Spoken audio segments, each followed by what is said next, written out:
Alright everybody, welcome to the show. Today we're going to start taking a look at my mixing process that I use in 2021. But first, coffee. Love my coffee. I'm just a hobbyist like most of you. This series isn't intended to show you this is the way to mix.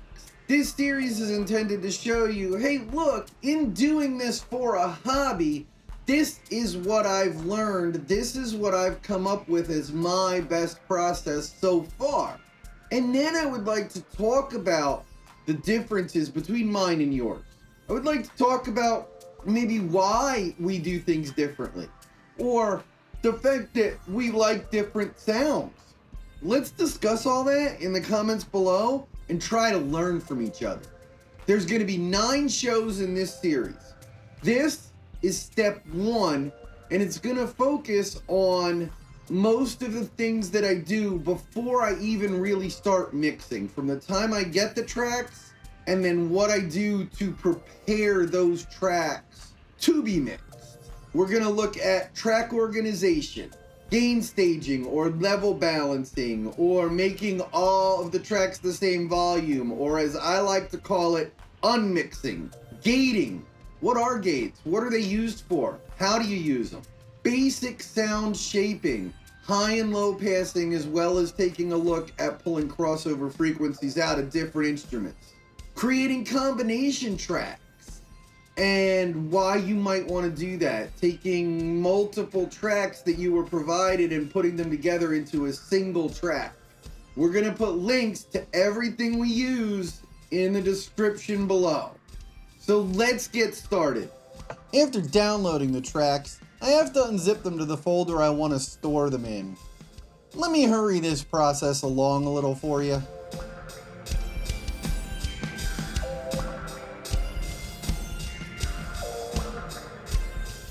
I'm going to create a lot of files in the process of mixing this song, so I need to make a new folder to hold the original multi-tracks. I'll call it Original Multitracks and put all the multitracks in that folder. When I import these files into Reaper, the tracks are going to be in the same order as the files display in this folder. So I'm going to preface each track with a number, forcing them to be in the order I want them in, which is drums, bass, guitar, keys, vocals. By the way, I got these tracks from the Mixing Secrets free multi-track library. There's a link in the description below. All audio files have been engineered and recorded by Telefunk and Electroacoustic and are presented for educational and demonstration purposes only. I'm looking for the bass multitrack right now. I can't locate one by the names though. I know there's one in here from listening to the demo on the website. I suspect it is key DI, but I'm not certain, so I just continue with the guitar. Oops! I want those room mics up with the drums. I'll have to renumber some things to make that happen.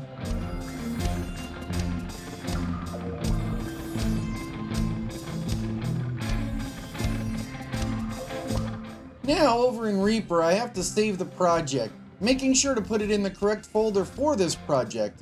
I named the Reaper project after what I'm doing at that stage. In this case, I'm balancing the levels of the tracks and doing basic sound shaping on them.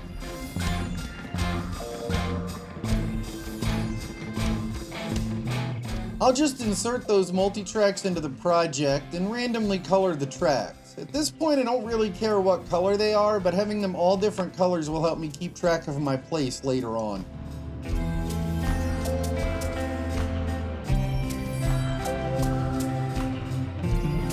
Now I'm just going to play the song. I need to know the peak dB for each track so that I can level balance them.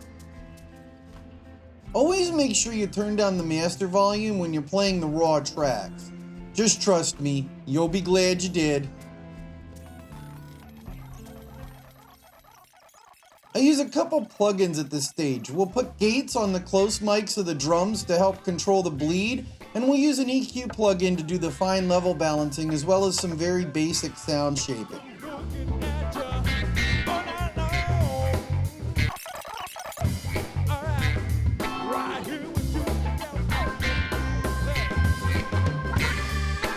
Basic sound shaping consists of high and low passing, as well as putting a cut in at each track's crossover frequency if we need to. So I set up the EQ plugin for this before I copy it to every track, so I only have to do it once.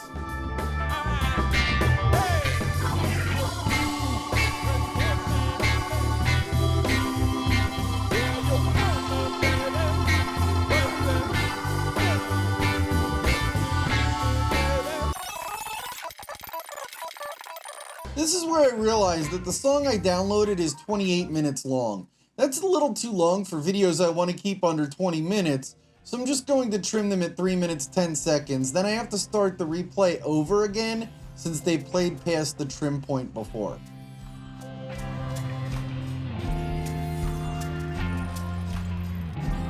I use the item properties to get each track close to the -12 dB I'm looking for as a max volume. So I look at the dB reading on the track, do the math to get from the current max to -12 dB. And then I adjust the volume of each track to get as close to -12 dB as I can from the properties window. There are level balancing plugins that will do this for you. However, they all use some form of compression which changes the internal dynamics of the tracks. I want the internal dynamics left alone for now. I just want to turn them up or down so they all have the same peak volume. Then I play the track again to make sure I didn't miss any tracks or do any math incorrectly. I normally would do the sound shaping at this point, but I want to show you something later. So I'm just going to set the level in the EQ plugin so that each track has a max dB of -12.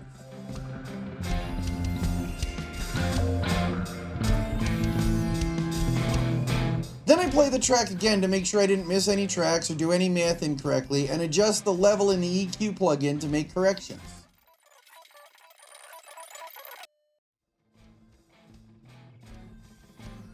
Now I'm just going to loop on a part of the track where everything is playing so that I can do my gating and sound shaping.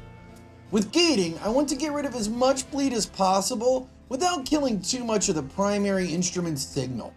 For sound shaping, I want to set the high and low passing so that they get rid of the garbage without changing the primary tone of the instrument. Then I want to sweep to find the crossover frequency for each track. This is one of the few times that I work in solo mode.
I'm going to listen to both kick mics together and make sure I've got a nice full tone between them. It's really easy to lose a kick in the mix, so I need a nice strong kick tone at this point. When I'm working on instruments that don't play all that much, I want to loop on a smaller section so that I'm not sitting and waiting for them to play. So I create a smaller loop section for the toms.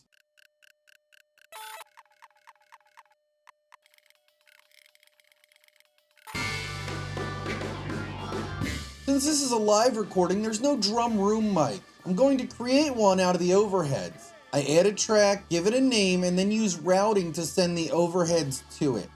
I decide to leave it mono and just let the overheads step on each other. Sometimes this works, and sometimes you're going to want to pan them.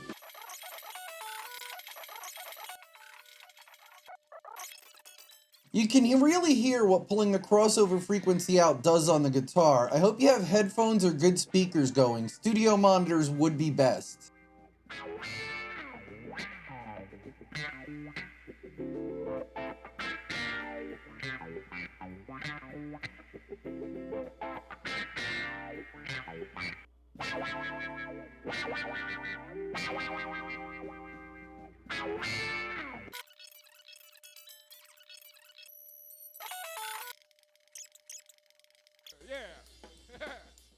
I'm going to try and gate the vocal mic like I did with the drums. Sometimes this works and sometimes it doesn't. In this case, it didn't. I couldn't get enough bleed out without destroying the vocals. So I use high and low passing to zero in on his voice, which will help control the bleed as well. I said, oh yeah.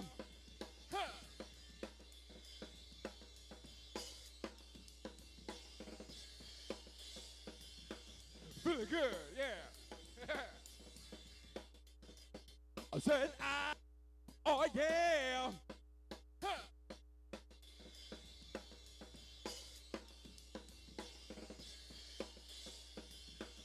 Feeling good, yeah.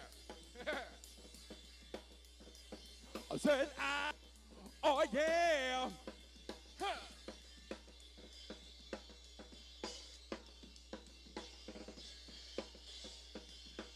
Feeling good, yeah. I said, oh yeah.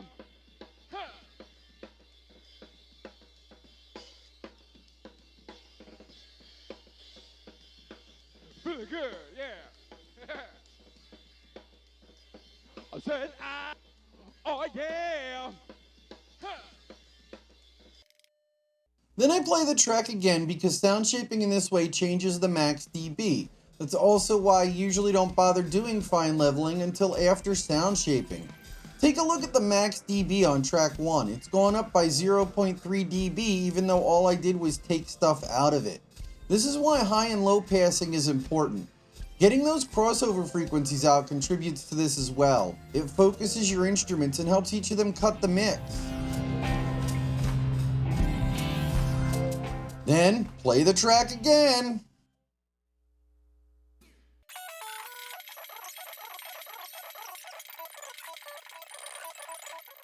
Another round of fine level balancing in the EQ plugin.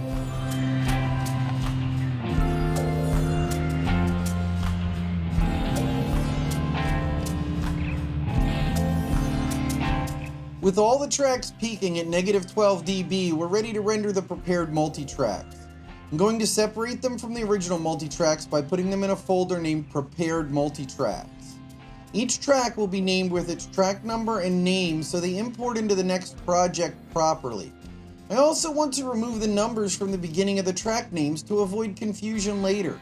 I'm also going to export the stems and the master mix. The master mix can be helpful for creating a squash track later. I do not want a tail on them. My sample rate needs to match my interface to do an online render, which I do to get the best possible quality. I also want to make sure that I force all the mono tracks to a mono file.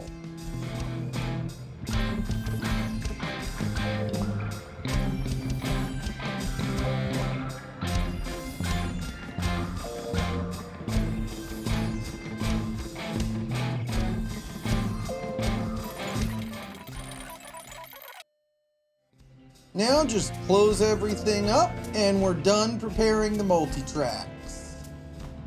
Well, that was interesting. I hope you learned something. I hope you have something to discuss below. Let's talk about it. What are your thoughts on the first step of my process? How do you accomplish gain staging, or do you? Do you do basic sound shaping, and if so, how do you do it? What order do you like to put your tracks in, and why? Did you learn anything about mixing today? If so, what? Oh, thanks for watching!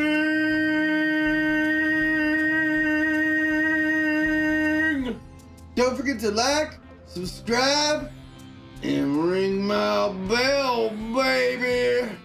Stay happy, stay healthy, and until next time, God bless. Have a great time, everybody.